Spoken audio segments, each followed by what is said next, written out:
अध्याय 14 के प्रश्नावली 1 का तीसरा प्रश्न है, यदि n1 और n2 दो समपूर्णांक है तथा k1 और k2 कोई दो पूर्णांक है, तब कुल मिलाकर इसके अंदर 5 प्रश्न हैं। ठीक है, चलो पहला प्रश्न देखो। समपूर्णांक की परिभाषा का उपयोग करके n1 और n2 को क्रमशः k1 और k2 के रूप में लिखिए कह रहे हैं। दूसरा प्रश्न है, गुणा n1 n2 को k1 और k2 के रूप में लिखिए कह रहे हैं। तीसरा है, अब n1 प्लस n2 को k1 और k2 के रूप में लिखिए कह रहा है। चौथा है, n1 गुणित n2 सम संख्या है या विषम संख्या। ठीक है, और कारण भी बताना है, क्यों कह रहा है मतलब कारण देना है इसका। इसी तरीके से पांचवा प्रश्न है, n1 प्लस n2 सम संख्या है या विषम संख्या।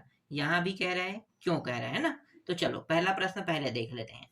तो पहला प्रश्न क्या है, समपूर्णांक की परिभाषा का उपयोग करके n1 और n2 को क्रमशः k1 और k2 के रूप में लिखे कह रहा है। लेकिन n1 और n2 का मान क्या होना चाहिए, सम होना चाहिए कह रहा है। ठीक है, तो देखो मैं क्या मान सकता हूं, मैं n1 बराबर k2 का उपयोग करना है ना, k1 और k2 का उपयोग करना है, तो n1 के लिए k1 का उपयोग करें तो 2 k1 मैं लिखूंगा। 2 मैं क्यों लिख रहा हूँ, ठीक है, आपके मन में सवाल होगा कि यहाँ पे 2 क्यों लिख रहे हैं, क्योंकि k1 और k2 का उपयोग तो करना है, तो k1 k2 तो लिख रहे हैं, ये समझ में आ रहा होगा। लेकिन 2 क्यों लिख रहे हैं, तो 2 मैं इसलिए लिख रहा हूं क्योंकि n1 का मान जो है वो सिर्फ सम संख्या हो सकता है, विषम संख्या नहीं। कैसे, देखो अगर मैं k के स्थान पर 1 2 3 और 4 इस तरीके से लिखते जाऊंगा, ठीक है, इस तरीके से लिखते जाऊंगा k के स्थान पे, तो मेरा हर मान क्या आना चाहिए, सम संख्या आना चाहिए। और सम संख्या क्या होता है, सम संख्या होता है 2 4 6 8 10, ऐसे ही होता है। 2 के पहाड़ा पढ़ते जाओ, वो सारे जो 2 के पहाड़ा में आता है वो सब क्या है, सम संख्या है। ठीक है, अब देखो 2 मैंने लगाया, क्यों 2 मैंने इसलिए लगाया क्योंकि 2 लगाने के बाद ही ये क्या प्राप्त होगा, हर बार सम ही प्राप्त होगा। देखो 2 आ गया, 2 के बाद k1 का मान आप 1 रखो, कितना प्राप्त हुआ, 2, सम प्राप्त हुआ। फिर मैंने यहाँ पे 2 रखा, k1 का मान इस बार 2 रखते हैं, कितना प्राप्त होगा, 4। फिर 2 रहेगा, अब फिर k1 का मान 3 रखो, कितना प्राप्त हो, 6। तो देखो 2 का पहाड़ा प्राप्त होते जा रहा है, इसका मतलब n1 का मान मैं 2 के रख सकता हूँ। और ये जो 2 के रख रहा हूँ, ये क्या दर्शा रहा है, ये सम संख्या प्राप्त करने को दर्शा रहा है। बिल्कुल इस प्रश्न में सम संख्या ही होना चाहिए कह रहे हैं n1 का मान, तो n1 का मान 2 के रखने पर सम संख्या प्राप्त होगा। सेम टू सेम n2 का मान भी मैं क्या रखूंगा, 2 k2 रखूंगा। अभी मैंने आपको सिद्ध करके बताया ना, बस वैसा ही है। ठीक है, सेम टू सेम वैसा ही है। तो n1 का मान बराबर 2 के और n2 का मान बराबर क्या रख सकता हूँ, 2 k1 और ये n2 का मान 2 k2 रख सकता हूँ। ठीक है, यही उत्तर है, बस इतना ही करना है और कुछ नहीं करना है पहला प्रश्न में। चलो पहला प्रश्न समझ में आ गया, अब दूसरा प्रश्न देखते हैं। दूसरा प्रश्न चलो मैं यहाँ पे लिख लेता हूँ, दूसरा प्रश्न, फिर मैं वहां पे चाहूंगा, फिर थोड़ा लेट होगा ना, तो इसको लिख लेते हैं, गुणा n1 n2 को k1 और k2 के रूप में लिखिए कह रहा है, प्रश्न है। ठीक है, लिखिए। तो अभी हमने n1 का मान क्या माना है, देखो n1 का मान 2 के और n2 का मान हमने क्या माना है, 2 k2 माना है ना, तो बस दोनों को गुणा के रूप में लिखना है। तो n1 गुणित n2 जब करेंगे तो n1 का मान कितना था, 2 k1 था, और n2 का मान कितना था, 2 k2 था। 2 दोनों में है तो घनिष्ठ निकाल देते हैं, k1 प्लस k2। ठीक है, तो उत्तर क्या प्राप्त हो रहा है, एक मिनट, 2 गुणा के रूप में लिखना है, सॉरी मैं जोड़ रहा हूँ, ये गुणा के रूप में रहेगा। ठीक है, ये गुणा के रूप में रहेगा, 2 और 2 कितना हो गया, 4। तो इस तरीके से मैं लिख सकता हूँ 4 k1 गुणित k2, बिल्कुल। और यही क्या है, हमारे प्रश्न का उत्तर है। ठीक है, दूसरा आपको समझ में आया, चलो तीसरा देखते हैं। तीसरा प्रश्न क्या है, n1 प्लस n2 को k1 और k2 के रूप में लिखिए कह रहा है इस बार। ठीक है, इस बार जोड़ने के रूप में लिखना है ना, दोनों को जोड़ना है। तो देखो n1 प्लस n2 को जोड़ते हैं, तो n1 का मान क्या है, 2 k1 और इसका मान है 2 k2, इस बार जोड़ना है ना, तो जोड़ना का निशान लगाएंगे। अब इन दोनों में सेम क्या है, 2 है तो वहीं निकल जाएगा 2, तो बचेगा क्या K1 प्लस K2, और यही क्या है इस प्रश्न का उत्तर है। ठीक है, आगे और हल नहीं होगा, बस इतना ही करना है आपको। ठीक, ये समझ में आ गया। चलो इसके बाद चौथा प्रश्न देखते हैं। बहुत सरल सरल प्रश्न है, छोटा छोटा प्रश्न है और सरल प्रश्न है। चौथा प्रश्न क्या है, n1 गुणित n2 करने के लिखा है ना, और क्या कह रहा है, सम संख्या है, कह रहा है सम संख्या है या विषम,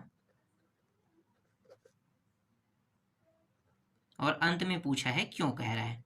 देखो, एक तो n1 और n2 करना है, और n1 n2 करने के बाद क्या बताना है भाई, कि दोनों संख्या सम है या विषम है बताना है ना।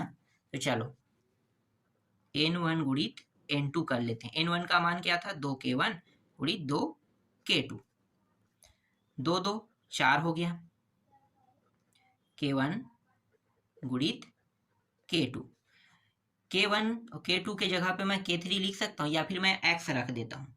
ठीक है, या k रख दो, बस k रख दो। ठीक है, तो मैं यहाँ पे बता देता हूँ k1 गुणित k2 के जगह पे मैं डायरेक्ट k रख देता हूँ, बड़ा k, तो ये हो गया 4k आ गया। कितना प्राप्त हुआ, 4k प्राप्त हुआ। ठीक है, ये 4k जो प्राप्त हुआ है, ये क्या बता रहा है, ये बता रहा है कि ये सम संख्या को परिभाषित कर रहा है। ठीक है, सम संख्या को परिभाषित कैसे, देखो 4 हो गया और ये k हो गया है ना, तो k के स्थान पे मैं 1 2 3 4 रखूंगा, तो 4 का पहाड़ा अगर आप पढ़ते जाओगे तो क्या होगा, 4 एकम 4, 4 दूनी 8, 4 तीन 12, 4 चौक 16, यही प्राप्त होगा। तो k का जो मान है मैं 1 2 3 4 रखूंगा तो 4k आ जाएगा, मतलब जो k का मान है वो प्रदर्शित किसको कर रहा है, सम संख्या को प्रदर्शित कर रहा है। बिल्कुल, तो ये क्या है, सम संख्या है, ये भी सिद्ध हो गया। ठीक है, अगला देखते हैं, पांचवा प्रश्न। पांचवा प्रश्न है n1 प्लस n2 कह रहा है, और यहां भी क्या कह रहा है, सम संख्या है या विषम कह रहा है, और क्यों भी कह रहा है। ठीक है, ये पांचवा प्रश्न है। चलो इसको भी देख लेते हैं। तो मैं n1 प्लस n2 करूंगा, चाहो तो आप वही मान लेकर हल कर सकते हो, और नहीं चाहोगे तो आप इसके अलावा अलग भी मान रख सकते हो। तो हम वही मान ले रहे हैं तो उसी को रख लेते हैं ना, 2k1 को, तो 2k1 प्लस 2k2। ठीक है, 2k1 प्लस 2k2, 2 को बाहर निकाल देते हैं, k1 प्लस k2 कर देते हैं। ठीक है, इस तरीके से ये जो k1 इंटू k2 है, इसको मैं कुछ मान सकता हूँ, बिल्कुल, मानना चाहो तो मान लो, और नहीं मानना चाहो तो नहीं मान सकते हो ना, तो मानने के ऊपर आपको डिपेंड करता है। चलो मान लेते हैं, इसको क्या मान लेते हैं, k, तो देखो फिर वही प्राप्त हो 2k। अब k का मान 1 2 3 रखो, तो 2 एकम 2 दूनी 4 2 3 6 प्राप्त हो रहा है। तो 2k जो है वो क्या है, सम संख्या है कि विषम, सम संख्या है ना, तो ये भी तो प्राप्त हो गया, तो 2k आ गया, तो ये क्या है, सम संख्या है, सम संख्या है। ठीक है, सम संख्या मैंने सिद्ध करके भी बता दिया। चलो अगला देखते हैं, चौथा प्रश्न। चौथा प्रश्न बहुत सरल और बहुत आसान है। यदि ax square plus bx plus c बराबर 0 एक द्विघाती समीकरण है जहां a b c अवयव r और a बराबर नहीं है 0 के, तो इनमें से कौन कौन से समीकरण द्विघाती समीकरण हो सकते हैं, और कारण भी लिखिए कह रहा है। ठीक है, चलो मैं आपको बताता हूं, और इसके अंदर भी 5 प्रश्न दिए हुए हैं, दिखा देता हूं मैं इन 5 प्रश्नों को। देखो ये पूरा 5 प्रश्न है ना, इन 5 प्रश्नों से ही हमें बताना है कि ये द्विघात समीकरण है या नहीं। तो बहुत सरल है, इसको द्विघात समीकरण कैसे देखते हैं, चलो मैं आपको बताता हूँ।